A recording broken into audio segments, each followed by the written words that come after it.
Hey guys, welcome back to another episode of the Opposite Sides of the Spectrum. If you are new, I am Lauren. And I'm Tiara. And I know we're recording in a different space today.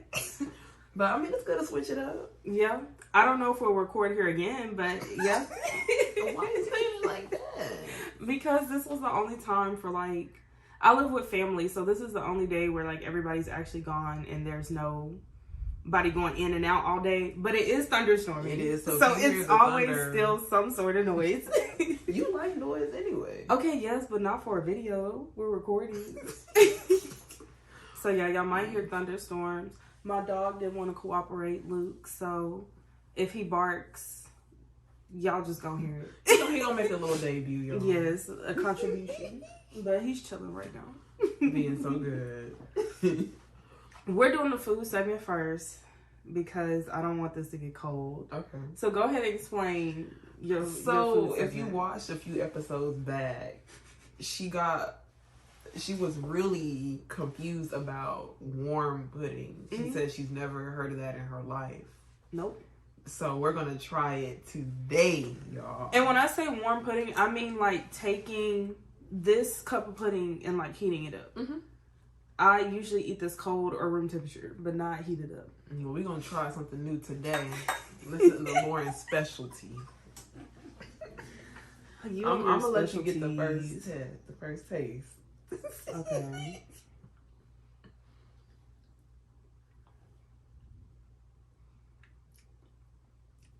Okay, I made your face. It's not that bad. I made your face because I don't like the chocolate of these. I only like vanilla. Okay, but how do you like it warm? Am I gonna go through the trouble of heating this up? Absolutely not. Absolutely not. But I mean, it's fine. Let's bring back childhood memories for me. Yeah, it's just fine. See, it's not bad like you thought. Yeah, it's not horrible. Hey, Luke. Oh, say hey, Luke, to the people. No, don't say hey. Don't get him talking. But yeah, that's cool. See, it wasn't that bad. You were making it seem like it was going to be like that grapefruit. That grapefruit. So you would eat this over the grapefruit? Yeah. See? Because it's not bitter and intensifying And it still has bitter some flavor. of that sweetness that you like. Yeah. It's just warm. It's literally just warm pudding. Yeah. Exactly. You were making it seem like a big deal. I'm screaming. So I'm like, we're going to try it today, so y'all. So I get, look, this is the Lauren special right here. Get a cup of pudding. Mm-hmm. Whatever put in a one you bowl. want. Don't microwave it in this because you're not going to sue us. See, I would do that. Don't do that. Put it in a bowl and put it in the microwave for 20, 30 if seconds. you got kids, I understand you got to do the plastic option. Don't do the plastic option. Put it in a bowl and heat it up. Who gonna have a bowl in the car when you have children? I don't know. Y'all gonna have to figure it out. But do not microwave it in the plastic. I used to do the honey buns in the plastic too in the microwave. Oh my goodness. I'm still here.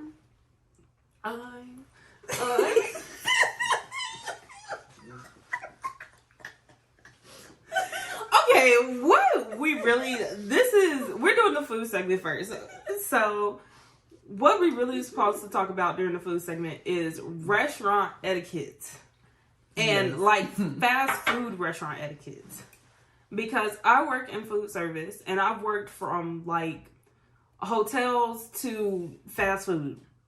And I will say, what is something you feel like you do as a customer when you go to, when I be on the phone with her when she ordering, it be irritating me. So what do you feel like you do as a customer that maybe irritates the fast food people? Complain about the prices. Because No, for real. Don't complain about the prices to us. We have nothing to do with the prices. Them people, they go on their boardrooms and they go on their golf trips and they say, it would be cool if we did this. And they do it. We got nothing to do with the prices. So don't get mad at the workers for the prices. But I'm not mad at you. I'm just saying in general how high it is for a sandwich. That ain't got nothing to do with us at the store working. Nothing to do with it. And if we're out of something, we're just out. Again, the workers have nothing to do with it. If you really want to complain to somebody that you're out of something, ask for the manager, complain to them. because it's their fault. Still It's out. If they're out of something, it either means they're not ordering it correctly, ordering enough of it. But them, the store being out of something is, you'll probably get further complaining to the manager about it than the person working the window. Mm-hmm. So if you want to complain to the right person. That's a tip. Yes. Or complain to the correct one. Yes, call corporate. Call them. That's what I be telling people when I work with too. But complaining to us, I'll happily give you the corporate number. I'm like, you want the corporate number, man? Let me go ahead and give you that corporate number because I'm not. You complaining to the wrong. I'm just the middleman. We can't. We just do what we told to do. No, literally. And wait times. If you complain that you're waiting too long, maybe that restaurant's understaffed. A lot of restaurants are understaffed right now, just in general. Mm-hmm. So that's just, it just is what it is. Coming in 15 minutes before we close. That's gonna be nasty. I'm gonna tell y'all right now, I don't care where you go. You go somewhere 15, 10, 5 minutes before they close, you're getting the slap together food because we're trying to go home. Yeah. We're trying to go home. If places actually like close and start closing down and cleaning, let's say you close at 10 o'clock. We're probably getting ready to close by 9:15, 9:30. Mm-hmm. So when you coming in at 9:55 wanting some food, you're getting the slap together food. Mm-hmm. I'm be so for real. You're getting it slapped together. It don't matter where you go. Yeah. Because we went to Panda Express. That food was nasty. That food was nasty. Okay, it wasn't my fault. It was my parents because they were buying it, and it was late, and that's the only option, and it was not good. Don't ever go to a place 5 minutes before they close to order food. Get a drink. Get like a cookie. Get something small, or go to a restaurant that closes like at midnight or something. Yeah, but don't go 5 minutes before. We trying to go home. Because if we actually closed at 10 o'clock, we wouldn't go home until 11, 11:30. Nobody trying to do that. Mm-hmm. And just be nice to people. Be respectful to people. Like, I know we're all human beings and we all have our days and stuff.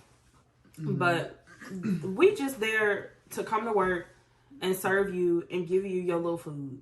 That's all we there for. So there's no reason to be rude. And again, if you mad about something, about a menu change, about the quality of something, talk to the manager. You're going to get further and probably your problem fixed by just talking to them. But talking to the cashier and complaining to them about how this company has changed and this and that, it really got nothing to do with us. And sometimes people don't want a solution, they just want to vent. Yeah. So if they just vent and just, it's going to go one ear and out the other. Just pretend you listening and getting their order and they'll leave. Oh, and also, when you go, we're going to talk about what the drive-thru is for. The drive-thru is not to place your $50, $60 order. The drive-thru is not to pick up your catering order. That is not what the drive-thru is for. The drive-thru is for if you're picking up an order or if you know what you want. The drive-thru is not for, this is my first time being here, let me stare at the menu for 5 minutes. That's not what the drive-thru is for either. Just go inside. If you've never been somewhere, go inside. Or look on the menu on your phone. That's what I do. Because, I understand if you in a rush, you don't have time to physically go in there, but you want to try. Look on the menu. Look online before you go. But the drive-thru is not for, let me get 3, 5, 10 meals. Let me pick up my catering order. Kids? Oh, goodness. Okay, here we go. Here's what if we have kids. Put a pickup order. Just do a pickup order. Because at least we have time to put together and make it. Do a pickup. If you have kids and you can't get out the car, but you're about to spend $50, $60 through the drive-thru, do a pickup order. But don't come through the drive-thru and sit there and it take 10 minutes to take your order because you ordering $60 worth of food. Because it's time. For us, it's timed. And they take all those times into consideration about how long someone sits. From the time you sit at the speaker box to the time you get to the window and you're cashed out, that is all timed. So that's why I say the drive-thru is not to sit there for 10 minutes and figure out what you want. It's you know what you want, you order it, you keep it moving. That's what the drive-thru is for. It's like the express. Yes, it's the express lane. But I get some people, they don't want to get out their car. They can't get out their car for any reason. That's fine. Do a pickup order. Yeah. Just do a pickup order. Look, I know I'm slow, so that's why I sit in the car at least. At least I'm not in the drive-thru for 30 minutes trying to figure it out. At least I'll be sitting in my car. Yeah. So I do keep that in consideration. But what I'll be doing that be on your nerves? Let me get the this, but can you do this? Oh, and go back to that item, and can you do this to that item? I'll be like, Lauren, what are you talking about? How you be ordering? The next time you do it, I'm gonna tell you what you did. I don't know what I did. It's not that you don't know what you want, but you're saying it like you don't know what you want. Well, I can't help that because look, if I'm telling you I want the combo, but I don't want something on it, then yeah. Make sure you say what you do and don't want on your stuff. Don't come to the window, pay for your food, and be like, "Oh, I didn't want this." I can't read your mind. But if I look, I don't get mad at people if I forgot to say it. I just forgot. Yeah. That's just what it is. But yeah, and that too. If you forgot to say something, don't be getting mad at us like we didn't do it right, because people be doing that too, and that's irritating. That's very irritating. That's why I don't work in the food industry. I would have quit a long time ago because it's not for me. Mm-hmm. And for delivery, people that do like delivery, like DoorDash and stuff, when y'all steal and take them people food, we gotta still remake that food. So stop doing that. Stop doing that too. Please don't stop stealing these people food because we gotta remake the food. So please stop doing that. And the customer call and they mad at us and all that. Just stop stealing them people food. Please. Stop. I'm not. I don't do delivery stuff, so I barely even know how to use DoorDash as it is. At my good old age of 27. Your good old age of 27. No. It seems like Coco is awake. There are lots of dogs here. Move on to the question, which I thought of literally today. What's the question? I'm interested to see what this question is. Could you date someone whose partner might have passed away less than a year ago? Okay, that question's not as bad as I thought it was gonna be. I don't know because I'm not older. I feel like as I get older, maybe I'll understand more of the nuances of that situation. But I'm young. That would be very wild to me to date somebody my age and they said their partner passed away. Like, that would just be really sad. Yeah. So for our age, I would say no. Because that seems very just like an intense situation, especially for our age. Now, if we're like 50 and 60, that's the age where it's like, okay, like that sucks, but we're up there. Like we're older.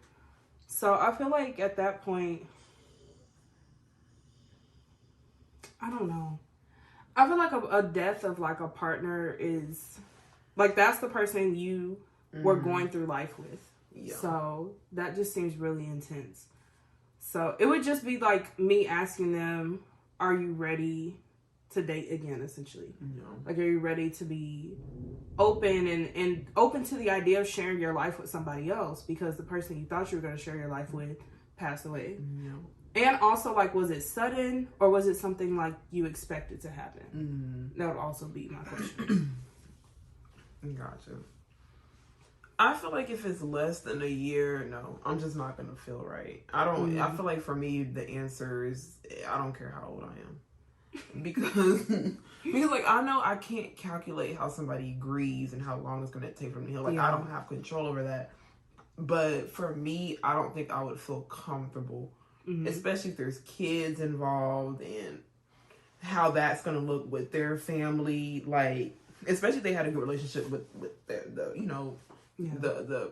their other partner. I'm not trying to get into mess, and that can be messy real quick, and I feel like it's a slippery slope that I'm not trying to slide down, especially if the person's not like fully healed from it. And I also don't want to just be that person's rebound or them being so lonely that they're using me to grieve. I don't want to be in that situation. So for me, I think it would have to be at least a year or more for me to consider a relationship. I guess it's just a no for me. That's a no.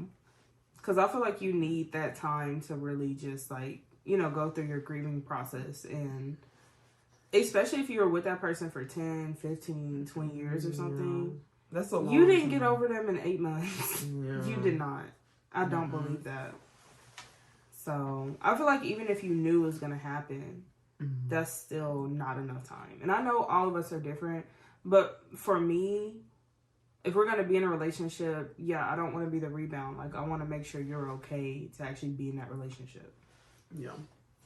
I get that. Wow. Well, we're going to move on to the music.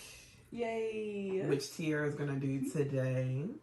So, since we're in my space, my territory, I have all of my records. I have like 60 records, 60 or 70 records. It's definitely less than 100.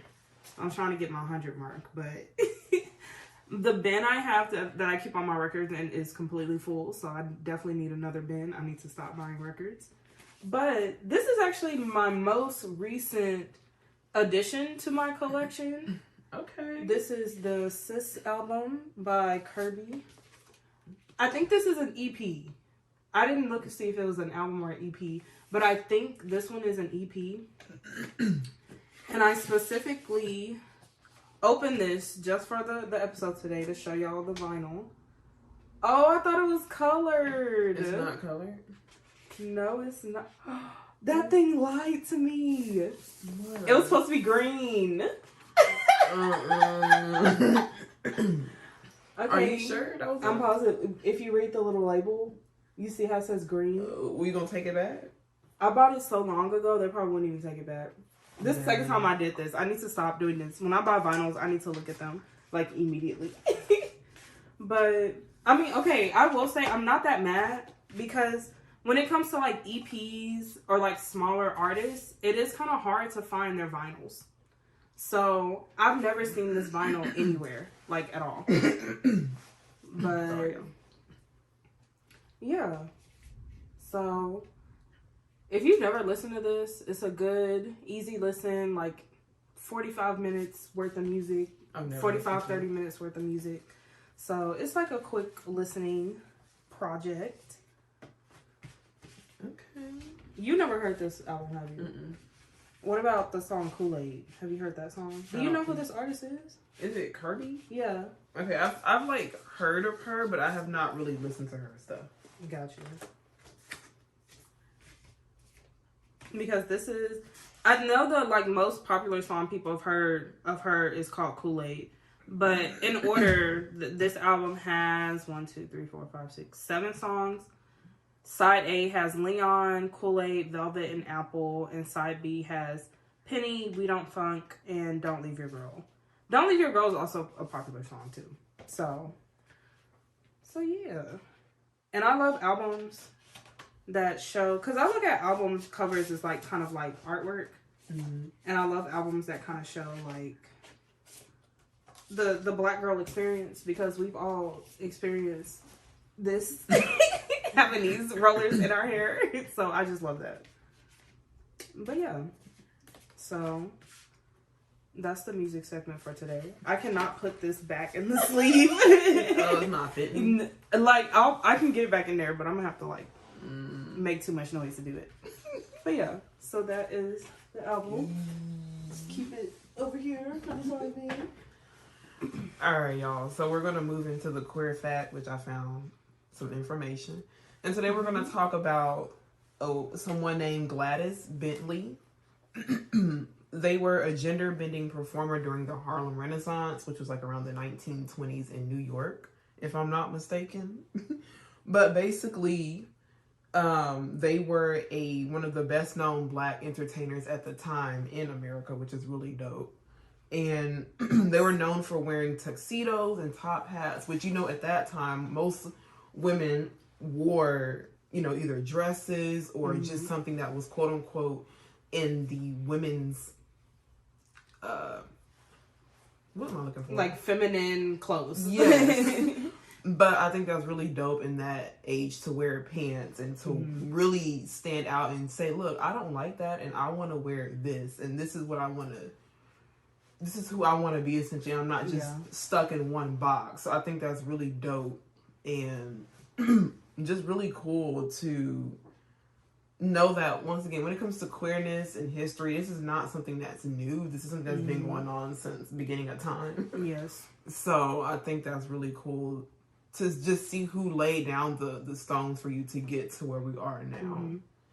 But yeah, basically, Bentley would sing the blues in Harlem establishments, such as the Clam House. And I hope I don't mispronounce this word, but I think it's pronounced Ubangi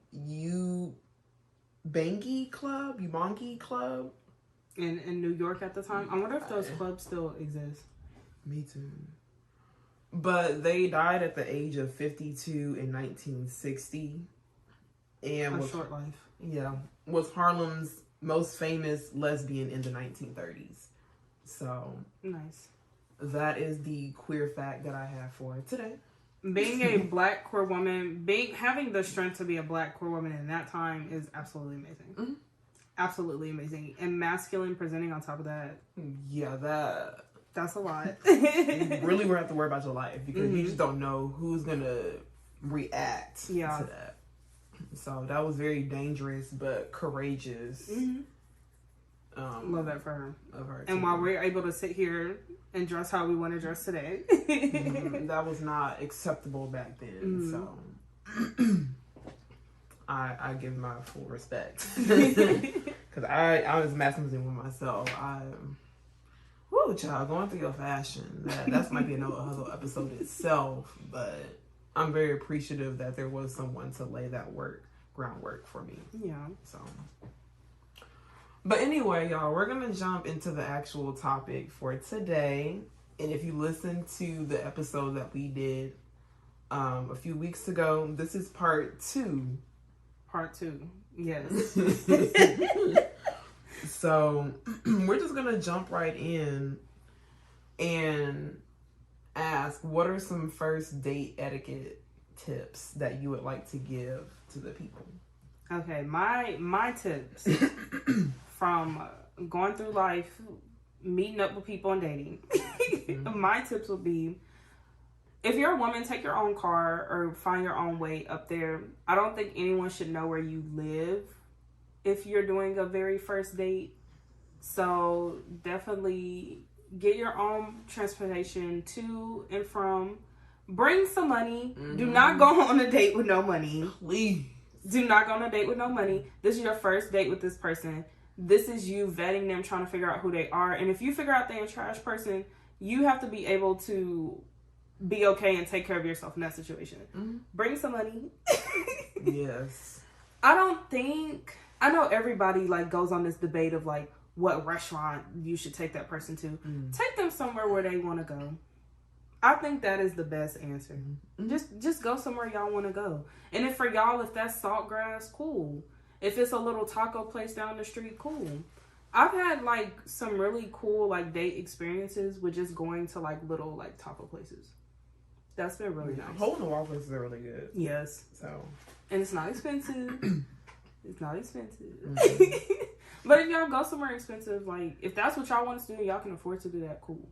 But just go somewhere where y'all want to go, where you'll feel comfortable, having a conversation with that person and talking to them. I don't think going to the movies is a good first date. You can't talk. I've been to the movies all you can do is hold hands and get some googly eyes in the dark. Okay, but the thing is, again, it's a first date. So, I've been to the movies on a first date.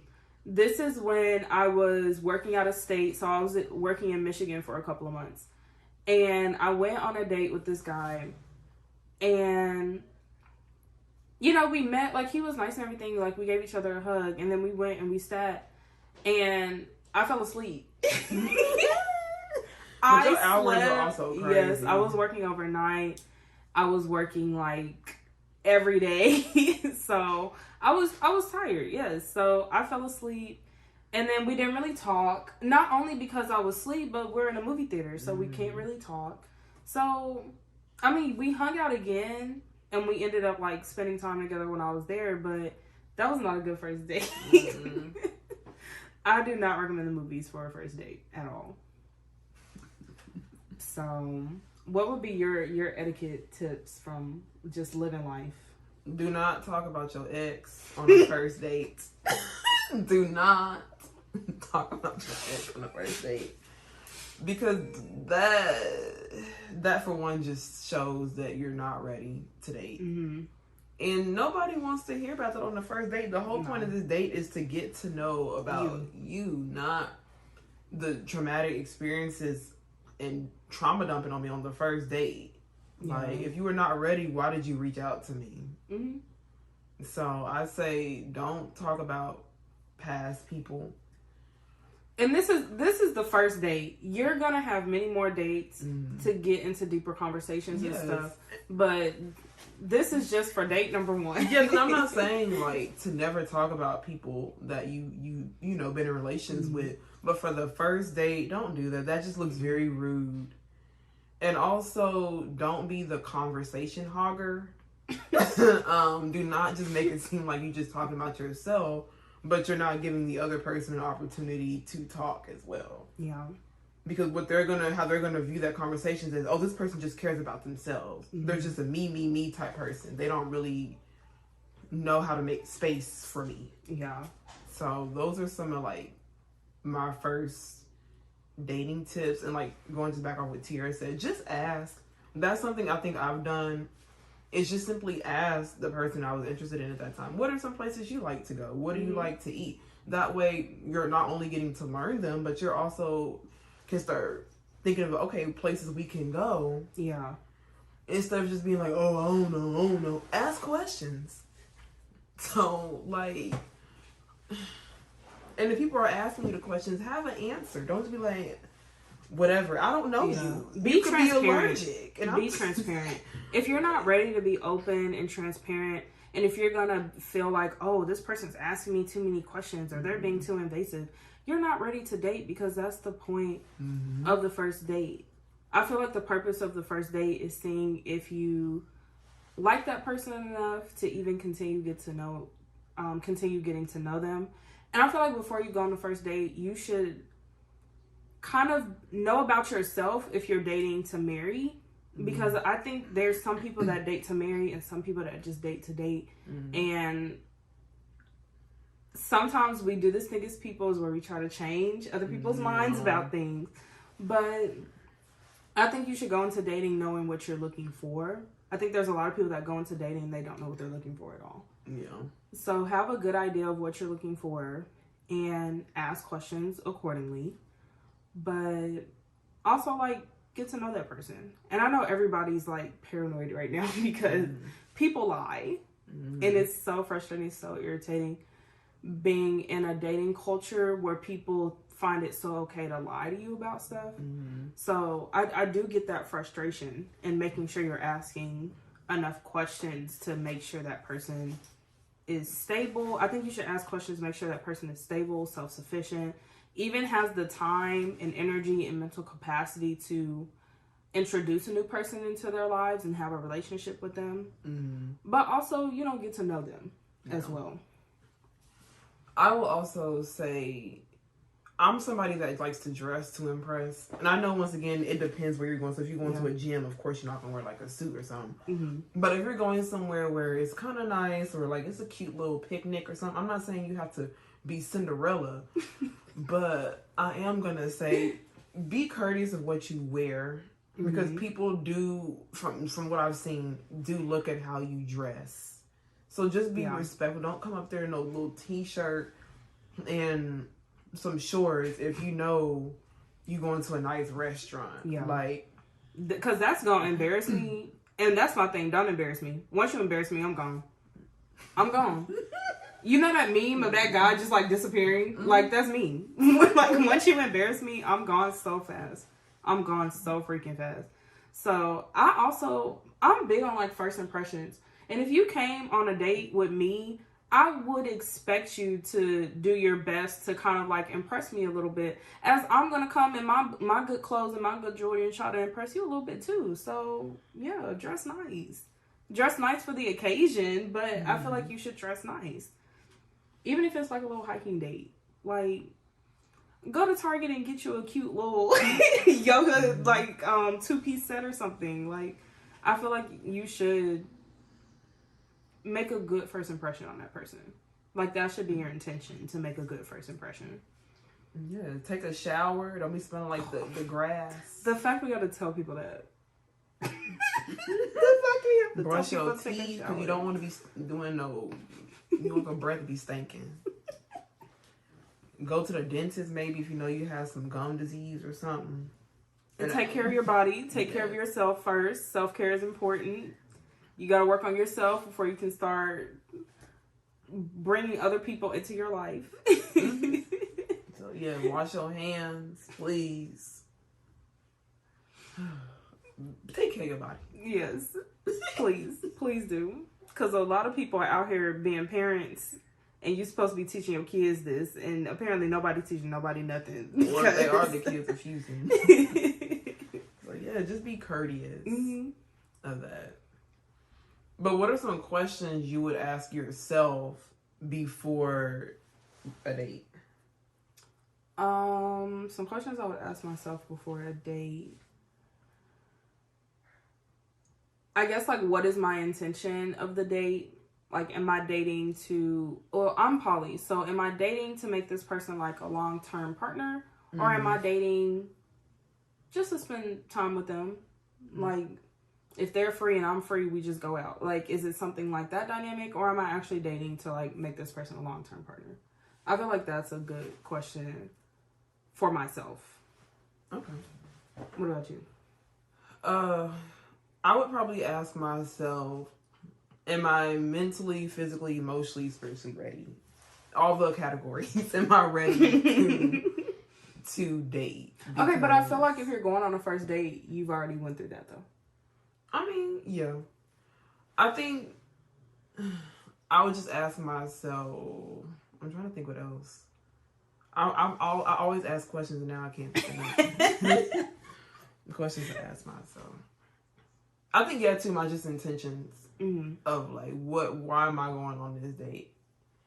Is it because I actually do like her, or I just feel like I need to get out there and date? Like, I think that would be a question that I ask myself. And I mean, am I just in the right mental capacity? Do I have the capacity for a relationship right now? Yeah. Because I feel like you can like somebody, but still know you're not ready to date. So I think that's also something that I would ask myself. I think people need to kind of be more, like, transparent with themselves and be intentional. I feel like a lot of people aren't intentional about things anymore. And be intentional about dating and be honest. Like, if you're just going on dates to have sex, be honest with that person. Please. You never know what you can get for being honest. I think people are scared because they're not going to be able to get what they want. But a lot of people are really open nowadays. And so a lot of people might want the same thing more than they think. Exactly. So just be honest. Please be honest. You don't have to trick anybody into being in a relationship with you. And it's also not healthy. That's emotionally and mentally manipulative to withhold information or not say certain things or just flat out lie in order to get what you want. That's not okay. And there's a lot of that going around in the dating world, and it's not okay. Like, with me, if you're honest with me about what you want and all you want is just to have sex, you gonna get your answer of yes of what you've been wanting. So there's no need to lie. With me, it's probably gonna be a no. But I don't rush. Well, we'll talk more about the sexual aspect. But I'm not somebody that rushes into having sex with people. Like, we'll talk more about that later. But basically, just be honest. Yes. Be honest. Because, and if you get a no, okay, we're all grown adults. Everybody has a choice. And you being honest is also giving that other person the choice and transparency to know what's going on. Yes. Don't blindside them. That's not okay. That's not fair. But I think also I would just ask myself how my boundaries are. Like, what type of boundaries? That's a great question. Am I going to set with myself before I go on this date? So if I know I'm not having sex with this person and they're asking, do you want to have sex? Then I need to just say no. Yeah. Instead of saying, well, I'll bend it for this person because I like them. Or, and sometimes I've noticed, like, when it comes to myself, and it's something I've noticed, like, in the past, but when I was on the apps, and this was like a whole college, I've already told you this. Yeah. But when I was in college, I had this whole experience where I was talking to this girl on this app, and I had a feeling that I was going to get ghosted. I did. And because she asked, oh, do you drink? And I was sitting with a couple of my friends at that time. I was like, how should I respond? Should I just lie and say I do drink? Because I feel like if I say no, she's going to ghost me. Yeah. But I was like, no, I'm going to be honest, because I don't like to I'm not a big drinker like that. And I don't like to go to bars and all that. So I was like, you know what? I don't drink, but I would like to take you out. That's how I phrased the response. Like, okay, what kind of places do you like? And this person lied to me and said that she had a wedding to go to. So she... A whole wedding, just out of the blue. Like, oh yeah, I'll talk to you. And of course, she never like hit me back up. So I think for me, it's just making sure that I'm firm in my boundaries, no matter how that person makes me feel. So... having the boundaries with yourself is very important because you definitely could have lied just to go out with her, but that would have been a waste of time for both of y'all, because I would have put myself in a more uncomfortable situation, and it just would have been a funny story now, but that would have been very awkward then. What first date questions do you have? So for me, I have tens of thousands of questions because I've been through a lot of bad relationships. And I've also been the reason the relationships have been bad too. So I have like those both perspectives. And so I have 10,000 questions to protect myself, but I also don't want the first date to feel like a job interview. So I feel like if we're talking specifically first date questions, and yes, if there's something we don't ask or get to, that is something I would like to talk about, but it's like, this is the first date. You don't want it to feel like a job interview. So I feel like the big questions for me is like, are you ready to date? Are you in a space where you feel like you can have and cultivate another relationship and actually give time to it? Because a lot of people, they want to date, but it's like, well, I'm busy every day except Tuesday. And I can only dedicate one Tuesday to you out of the month. That's not really dating. It's not. I can't really get to know you as a person if you only dedicate one day out of the month to hang out with me or talk to me. So, like, do you have the time to allocate to dating me, essentially? So, and do you think, like, those questions should be asked? I feel like before a first date, like an official, actual first date, there should be... y'all should go meet for like a coffee or something, or like, so like a screener type date. Yes, there should be like a screener type date, or if like y'all just meet each other just out of the blue, talk and then see if y'all can go on a date. Like if you have that time to like really like talk to that person for 15-20 minutes to really see where their head's at, then I feel like you can proceed with going on like an actual date. But I do think there should be like a screener type date, like going for boba, going for coffee, maybe going to a bookstore, going for lunch, like something like that would be the screener, and then there's the first date. I get you. So, just asking if, and maybe like these can be broken up into those two encounters with the person, the screener and the first date. These questions can be broken up within that. But are you ready? Do you have the space, the time, the capacity to date? How do you communicate? Are you a phone call person? Are you a text person? Are you FaceTime? Are you email? How do you communicate? I'm a bad texter. I will tell people that. There's people text messages that texted me last week I still haven't responded to. I'm gonna respond, but I'm just a bad texter. So like if you really need to get in contact with me, call me. I'll pick up the phone. Mm-hmm. But texting back and forth, no. Even voice notes. I feel like voice notes is that medium. Mm-hmm. Like I'll answer a voice note before I answer a text message, which I know seems crazy, but I will. So, maybe you just like to hear people's voice. Yeah, I am. I'm a very like tangible person. Mm-hmm. So yeah, I like to hear your voice more than just reading text messages. I'm a very, I don't want to say easier communicator, but I'm pretty good with text messages. Okay, with phone conversations, we talked about this the other day. Yes. I hate talking on the phone unless it's somebody that I'm really close with or it's somebody that I'm really cool with. If we just an acquaintance, you can just send me a text message. We can just text. Because I hate being on the phone. Like, I really don't like talking on the phone. I would honestly prefer to communicate in person. I like to meet in person and have a good conversation. I like to read body language and kind of just, I like to look at you. Right. Even if I'm not saying nothing, believe my thoughts to say something. So I like to look. Oh my goodness. So You're very visual. Yes, I am very visual. I know my eyes are bad, but I can still see. So for me, I'm a very quick texter. So if you text me, I'll probably text you in the next 2 minutes. I'm pretty quick about it unless I'm at work or something and I can't get to my phone. Mm-hmm. Phone calls, I'll be honest, sometimes I'll look to see who it is and I'm just gonna pick up. Depending on who it is. Because sometimes I don't feel like talking right now. But I'll either call you back or whatever. And then, of course, if you want to meet in person, you can just call me or text me and we can schedule something. I'm pretty... You're more... open. You like to meet people physically in person. Yeah. I'm okay with like a phone call. Okay, I like to meet people too, but it's like... My ideal dynamic of dating somebody would be maybe once every couple of weeks we see each other, but we talk on the phone like 3 times a week. Mm-hmm. That would be like my ideal dynamic. That's cool. But I mean, when you being poly, like you'll have the option. You're gonna be seeing these multiple people anyway, so I get why it's just kind of like. What is your ideal dynamic? I mean, if I could have it any possible way, I probably would like to meet at least twice a week, to be honest.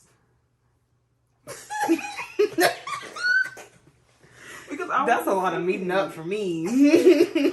I want to see you, but I mean, at least on FaceTime. I mean, I don't have the iPhone. Okay, so like, is a FaceTime call equivalent to a meetup to you? If I can see you, yes. Okay, so that's your thing, you just want to see the person. Mm-hmm.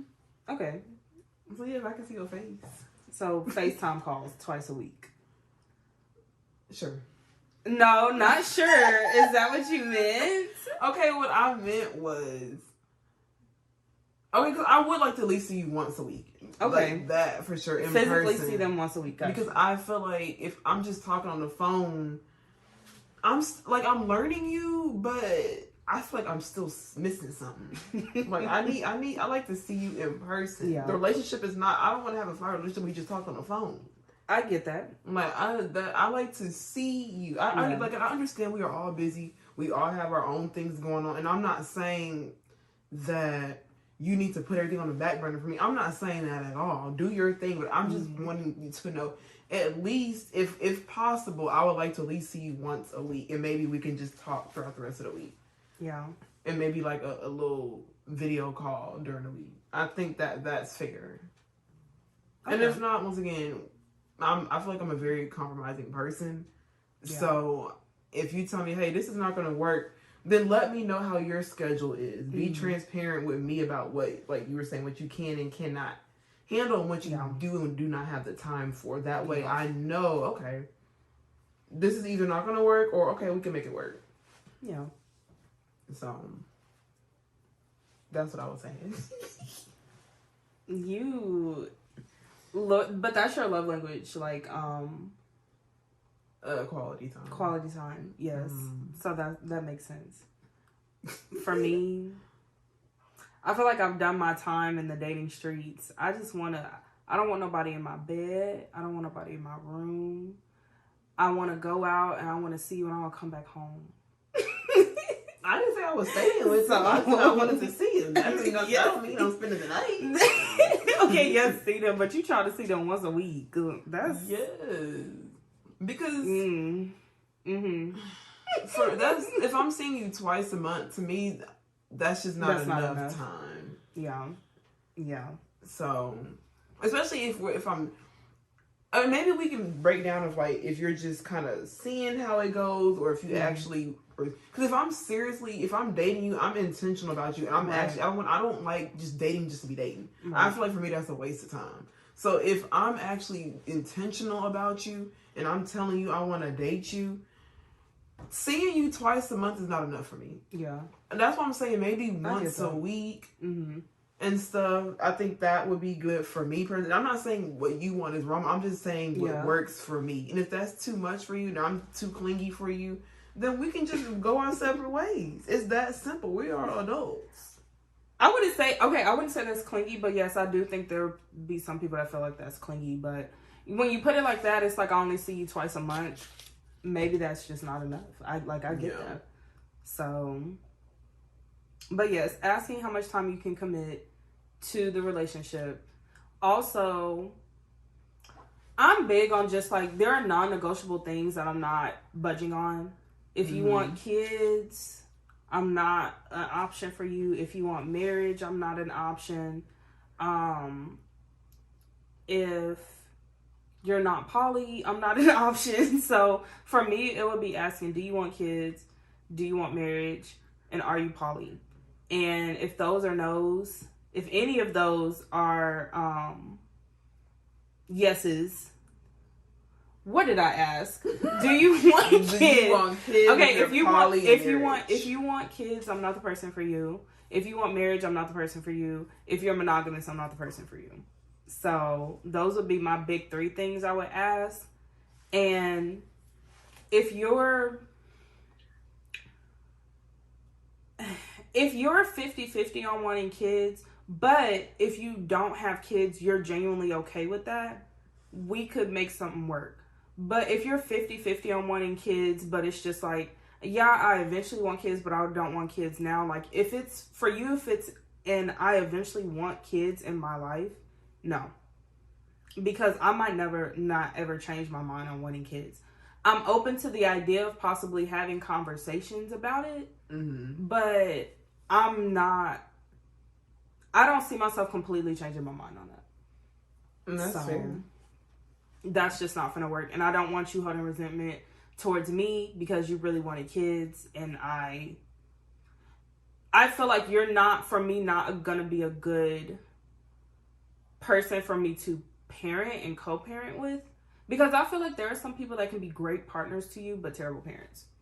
So if I don't see that, then it's gonna be no. I get that. I think a question I would ask, maybe this is not a first date, but do you feel like you are healed? I think that is definitely not a first date question. You gonna have the people get up and leave, or you gonna give them a free therapy session? Okay, that's why I said I did preface. If y'all heard me, I did preface. I don't think this is a first date question. But when it comes to me, people be wanting to jump out of the box anyway. So it could be, depending on how the conversation goes.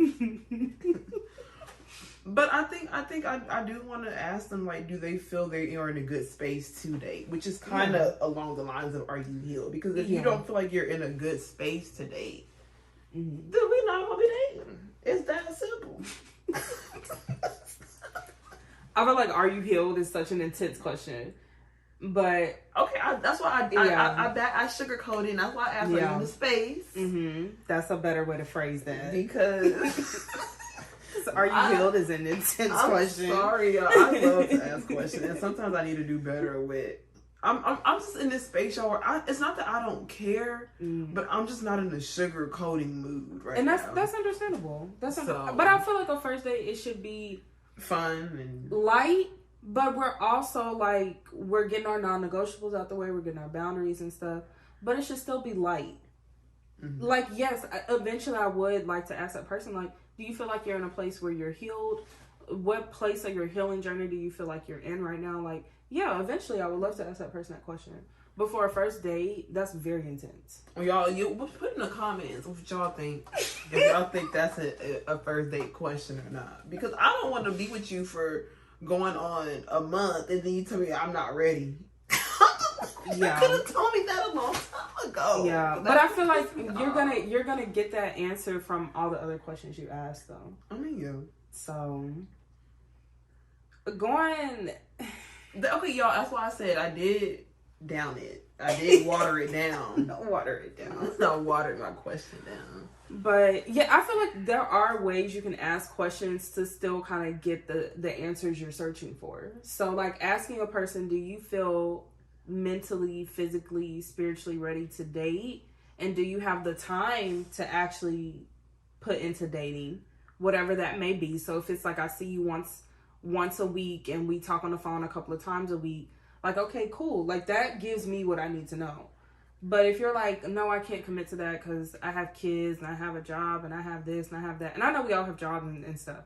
But it's like if there are other things that are prioritized before dating, then I can already see, okay, you don't have the space in your life to accommodate me. Mm-hmm. So I'm just going to remove myself. Mm-hmm. And if you sit there on that date and tell me, yes, I have all this time for you, but every time I call you, it goes to voicemail. Every time I text you, it takes you 3 weeks to answer my text message. So it's like, we can't even plan nothing that month. Mm-hmm. Then that's a problem. Mm-hmm. I agree that is the issue. So I feel like you can kind of, as long as we can get steady with like our communication, then you can go into asking those more like deeper questions. You be wanting to ask deep questions right off the bat. Y'all be letting me get naked right off the bat. So what's the difference? What's the difference?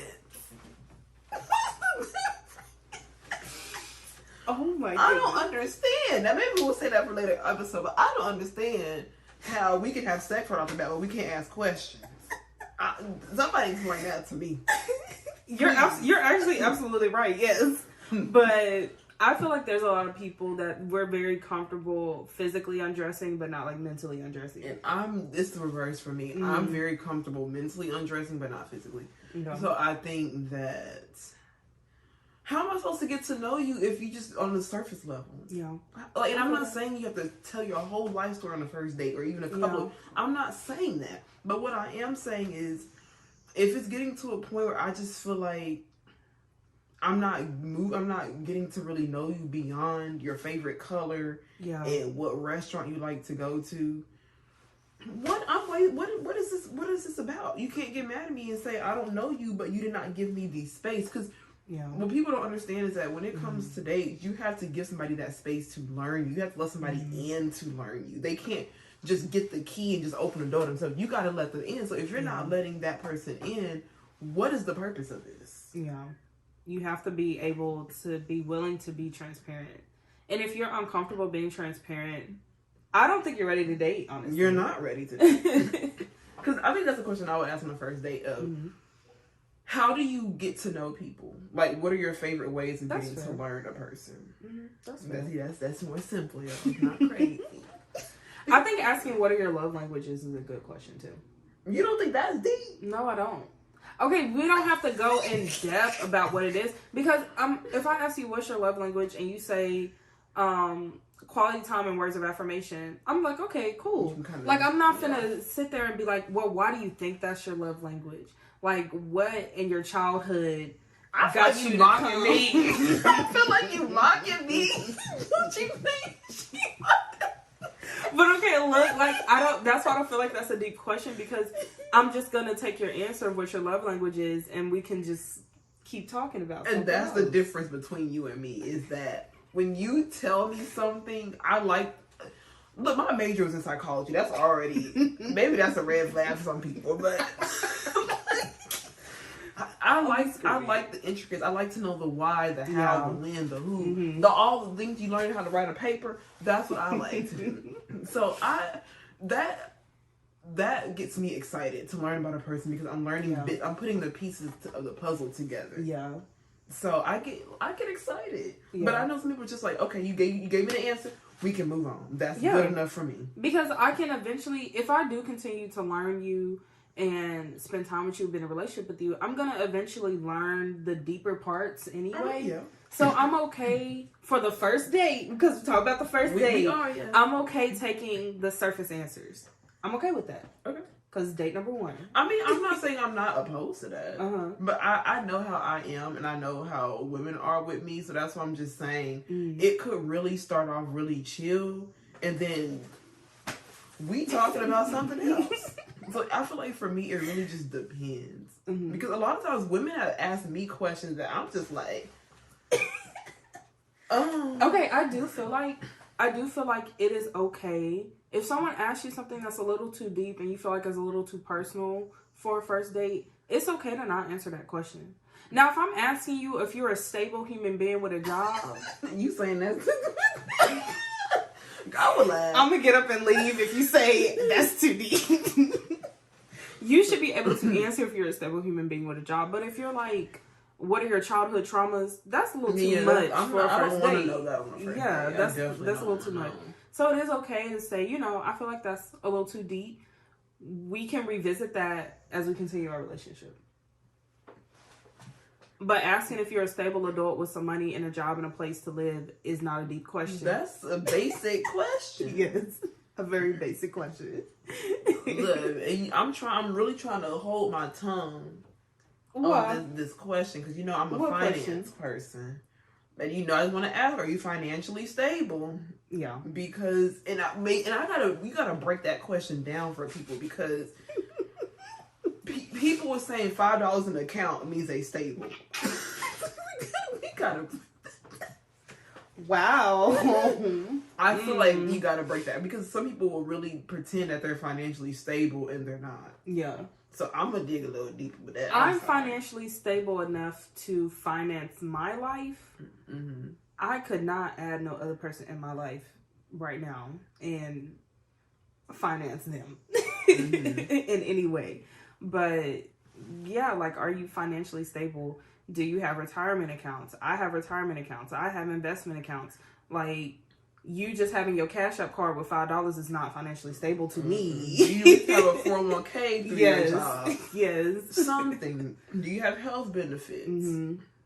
So those are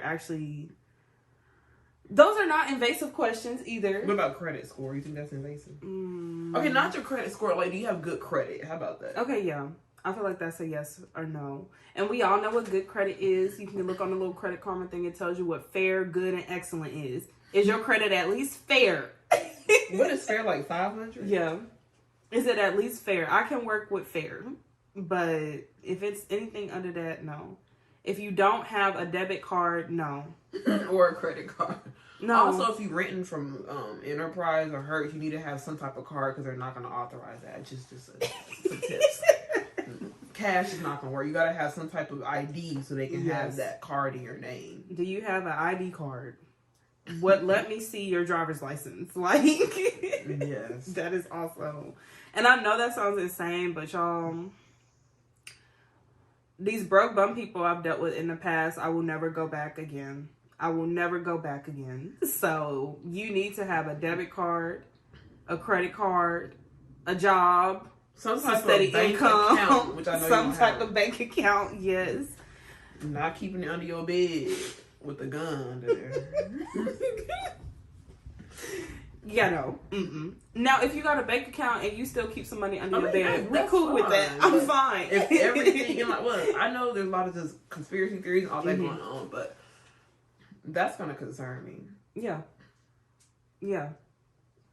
Don't do it. Don't do it. Please, yes, date somebody. And I feel like asking about financial stability on a first date is appropriate because I feel like a lot of people out here are dating for marriage. How y'all gonna get married if you got $2 in your bank account? That doesn't make any sense. And I'm not gonna ask all these questions on the first date, but just when we do get deeper into the finances, what are some ways you budget? How do you strategize your monthly budgets, your plans? Like, what are your financial goals? I don't budget, and I need to do better with budgeting. I would say I don't consistently budget. Like, I'll budget, and then I'll be like, I'm going to just spend whatever this month. So that is something I could definitely work on. financially at least. But I know you could not be with a person like that. It would drive you crazy. I feel like when it comes to the whole finance, I need to see that you have financial discipline. Yeah. Because, and why by that I don't mean like I'm controlling, saying you can do that. I don't own you at all. Yeah. But if I just see that you do not know how to manage your finances well, it's not going to work. Because for one, I'm going to be the one responsible over all the finances, and then you're going to make me feel bad. Like, well, you keep making me feel like well, somebody has to take a hold of. We gonna be on the streets. That we gonna be on the street. So, but I feel like for you, like you date to marry, so like that's more of like getting towards. Okay, if we're gonna combine accounts or have a combined account, what is that gonna look like realistically? One joint account and keeping a separate account. That's the way. That's how that's gonna. Y'all, that's gonna be a whole episode about. Everybody needs to get a prenup because you have a prenup anyway. Even if you don't make one, if you get divorced, you go by whatever your state's prenup is. So make your own prenup, regardless. I don't care if both of y'all have just regular jobs. Make a prenup and talk about finances. Talk about kids. Talk about where you're going to live. Like, all that should be talked about before you get married to somebody. And no, I do not believe in combining both of y'all money in one account. That sounds a hot mess. I don't believe in that because that person could withdraw all that money and disappear. And you know what the bank gonna tell you? They were authorized. Y'all both were on the banking name, so there's nothing they can do because they didn't technically they didn't steal that money because that was their account too. There's nothing nobody can do if that happens. So I really believe, like, I know I'm not a person that wants to get married. But if you are going to get married, please protect yourself. Please protect yourself. So, we're not going down that tangent today, though. We're not going there. But let me see. Okay, what are your non-negotiable questions of like? Because for me, my non-negotiables was for the kids, the marriage, being poly, and being LGBT friendly. If you're not LGBT friendly, please leave. We're not gonna be friends. We're not gonna be nothing. Please leave me alone. Please leave me alone. But yeah, those are my non-negotiables. I was right there. Y'all got to that date and they weren't friendly. That too. We probably didn't even get to that. That's my screening question. You always ask that question. Yes. My non-negotiables would be, of course, children, because I do want children and I do want marriage, and I am a monogamous person, so yeah, we're gonna talk about that too. But you're monogamous with an asterisk. Sure, yeah. The asterisk is only a few exceptions. A few exceptions. But also, a non-negotiable question would be, are you emotionally available? Because that's a good one. That is something that if you are not emotionally available, this relationship is not going to work. That's a good one. And I've just been in a lot of situations where I've seen how it is to have someone that's not emotionally available and you be available, and it's just a lot of clashing. Yeah. So I think that will definitely be a non-negotiable question. And I'm just a very emotional person. So I'm not somebody that turns off my feelings a lot. Yeah. So that's how I do want to get close with you in a relationship. And if you're not someone that can be vulnerable or intimate outside of sex, then the relationship is just not going to work. Yeah. For me.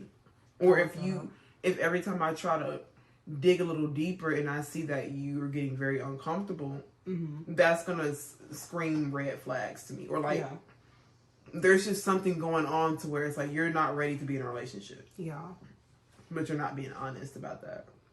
But that goes back to, and that's what I say for first date, like there are millions of questions I want to ask. And are you emotionally available is a good one. How do you handle anger? How do you handle fear? Insecurities? Like, I want to get into all those questions, but I feel like some good screening questions would be, are you willing to be open, honest, and transparent with me? Because if we can start there, that makes me feel comfortable. That makes me feel comfortable if we can start on the foundation of us being open, honest, and transparent with each other.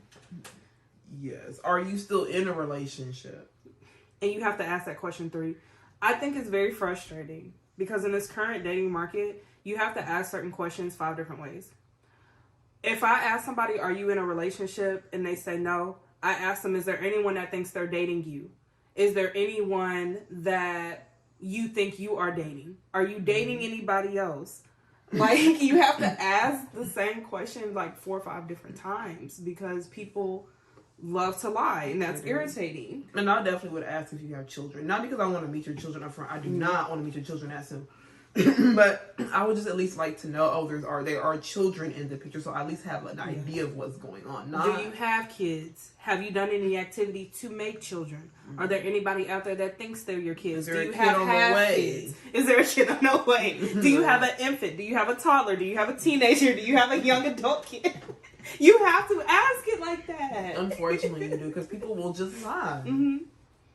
So that would be a question like, what are some of your core beliefs? I think that would be a question for me. That's a great question, because I'm in the middle of that, just kind of tearing down and rebuilding that, and just gonna get an idea if we even align morally. Yes, because if we don't align in that way, it's not going to work. Do we align morally? That's a big one for me. That's a real big one for me, because I see people as people I want to go through life with. And if you don't believe that humans should have rights, we not finna work. We're just not gonna work. So yeah, do we align morally is a real good one.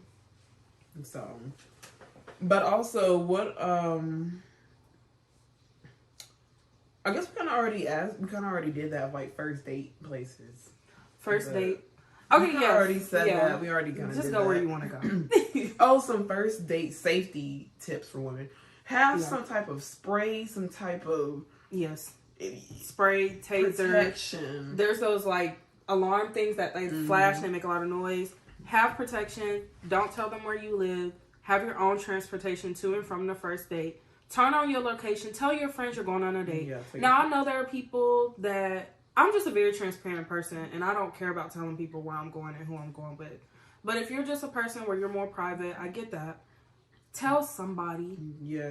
Because if you come up missing, nobody's going to know. Nobody's going to know. Please tell somebody where you're going. Share your location. Send your friends or whoever the location of where you're going. Tell them, if I'm not home, if I don't give you a call, if I don't text you by this time, call the police because something's wrong. Like, let people know where you're at, where you're going, who you're seeing. Send a picture of that person to your friend or whoever. So take a picture of their ID. Yeah, I think MJ gave really good advice. He always told me when he was on the, even in his younger days, he would take a picture of their ID and send it to his friends. Because I'm not finna be showing up missing. Nobody know where I'm at. You finna know who took me, who I was with, and where I'm at. And take that license plate number too, just in case if they are picking you up. Which I don't think they should pick you up. I don't either. But I'm very against that. Have your own transportation to and from. And whenever y'all do get more comfortable about letting each other know where y'all live and him pick you up, take a picture of that license plate. Take a picture of that license plate. Yes. So, and I would highly advise to like do a screening outing with somebody. Do a lunch date. Or if you want to take the lunch date as a screening outing, that's cool too. But I prefer like meeting for coffee. That's the screening outing. Meeting for lunch. Use a little ice cream. Yeah. Meeting for lunch. And then, okay, we can go like on an official first date. That's how I would like to do it, personally.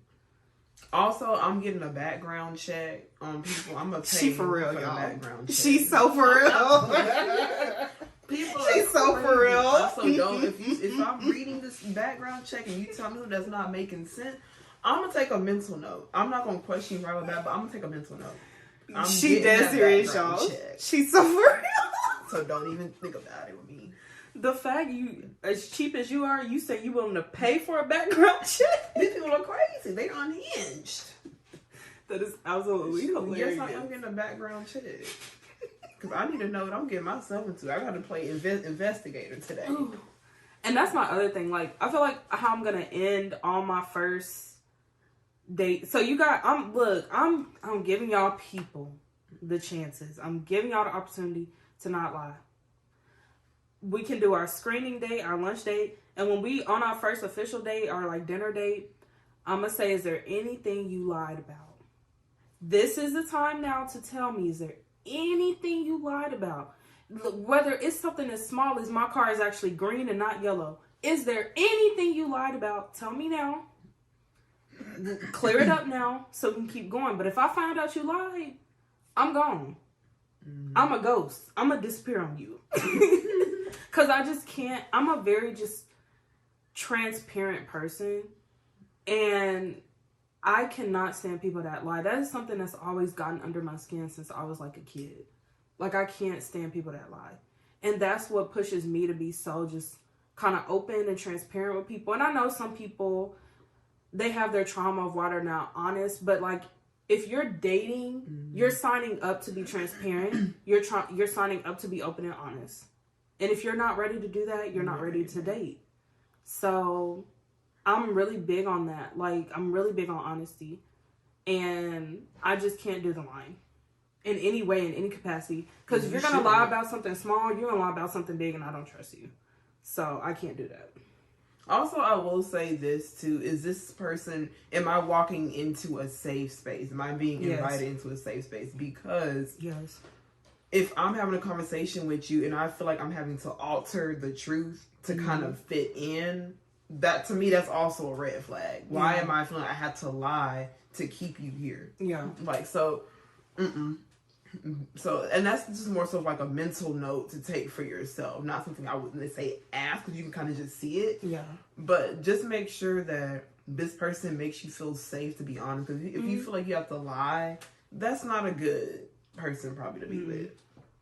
Making sure that person is a safe space and they're cultivating a safe space for you to be in. That's also very important.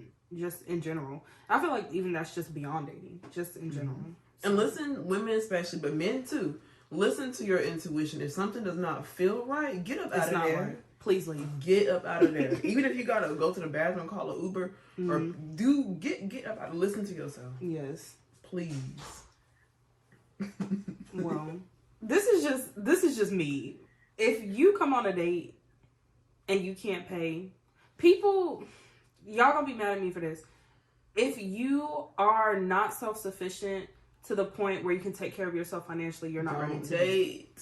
You're not ready to be mad at you, Tiara, because that's you focus on getting your money up. Yes, please do. Please do. Dating is expensive. Dating costs. Dating costs, marriage costs. These are all things that cost money, and people be trying to go into it with 2 pennies to rub together. That don't make no sense to me. Now, I'm not saying people that are not financially. I get we all come from different backgrounds and different places of life. And I'm not saying if you working at Target that you don't deserve love. That's not what I'm saying.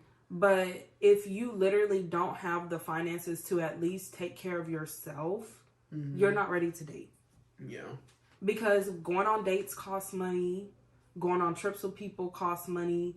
Going to pick them up, even if you just do a cheap date, like a picnic date, going to pick them up costs money because you got to buy the food, you got to do the gas. So, like, dating just costs money. That's just what it is. So, you have to be financially stable to date. And I know people get mad about that, but that's just the truth. Because if you go on a date with me and you invited me on the date, and I feel like that, like, we're queer people. So there is no, the man pays, the stud pays, the masculine pays.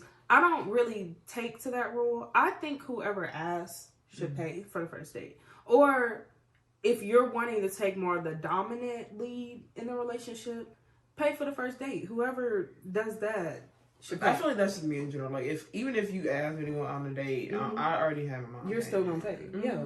That's just what it is. So, because if I end up paying, you're not getting another date. Tiara. You're not. You're not, because I'm a dominant person, but I'm okay with someone knowing how to be dominant over me, but also still letting me be dominant, if that makes sense. So I am looking for like a dominant person to be with. So if I go on this date and we get the bill and you're like, oh, the Sprite was too much and the fries, can you take, here my card, here. And you're not getting another date because No, I had to take my strap out and put it on the table, and I didn't want to do that on the first date. So no, if you make me do that, you're not getting another date. I'm sorry, you're just not. I've just never experienced being with someone who was not financially stable. I have too many times. So, I'm scarred from it. I'm just scarred from it. I can't do it anymore. You wouldn't be getting a second date from me either, though. Like, and I'm not just saying I'm expecting everybody to pay or anything, but if I just see you're not financially stable, yeah, I'm just gonna end it right there. Yeah, I'm gonna finish the date out, but I'm just gonna be honest. Like, look, I'm not saying this to be mean, but I think you just need to put this time back into yourself. Yeah, and really make sure you are good financially for you. Yeah. Out of just doing it out of love, like, you know, you're a great person, you're cool, but I'm not in a place where I want to feel like I'm like your parent or your caretaker because I'm sitting here like paying for everything and you're always in a crisis and you're always in survival mode. I don't think people should date in survival mode either. It's not okay. And you're not really dating because you like that person. You're just dating to survive. Yeah. Dating for survival is a whole topic on its own. That is a whole topic on its own. That is. But what else we got? What else is on our? That's our pretty. docket? The other one we already talked about, not making sure you go to the movies for a first date. Yes. And then just asking what you want, putting that energy out there. So praying is something that you want. You know, whatever you do. Yes. Manifest that, speak that into existence. If you want, and I don't think I think people should date people to learn that person, and you should ask for qualities you want. So like, I want someone that's honest, I want someone that's transparent, I want someone that knows how to communicate in a healthy way, someone that's financially stable. So those are the things like when I'm starting to date, because I'm not really dating right now, and I want to date with intention. So when I do start to date, I'm going to start manifesting and asking the universe to send me a person that is kind, that is honest, that is loving, financially stable, knows how to communicate, like is on their healing journey, because that's, I don't think, especially as Black women, this is not enough lifetime to heal from everything and just be completely healed. This lifetime is not enough for that. So, like, at least just being on a healing journey and wanting to be a better person. Those are the things I would ask for. So, and be intentional about dating. And whether you pray, whether you manifest, like, ask for the qualities of a person, not ask for them to be 6 foot tall. Like, I just... Not supposed to be physical. Yeah. Qualities. Did you want to talk about some of the physical qualities on this episode? We can talk about that in the next episode because we already jam-packed this one. That's going to be in the next. Okay, cool. So yes, the next episodes we definitely going to give our physical qualities. I think y'all are going to be surprised of what we say. Really? You think they are? Maybe. We'll see. But, well, would you like to wrap it up? Yeah, I'll wrap it up. And please wrap it up too, y'all. Please make sure y'all music protected. That's a whole nother thing. That is. I'll say this very quickly. Yes, if you're going to be using anything you insert in, whether it's attached to your body or not, use a condom. Please. For women, I'm about when we go. Oh, we're going on our trip to DC. Oh, we are going. We had to announce that this episode, but wear gloves, and y'all know why I'm saying wear gloves. Wear gloves to protect, please. We're gonna have to have a Patreon to break it down, like in terms that won't get us like kicked off the internet or demonetized or nothing. But yeah, women that like to insert their hands into people, wear gloves, like latex gloves, please. Make sure they're not allergic to latex too. That's it. Ask that. You don't even go into no ER. But yeah, y'all, that's mainly what we just want to talk about this episode of just first date questions and just kind of first date etiquette, making sure you're ready to date and actually knowing the qualities you're looking for in that other person.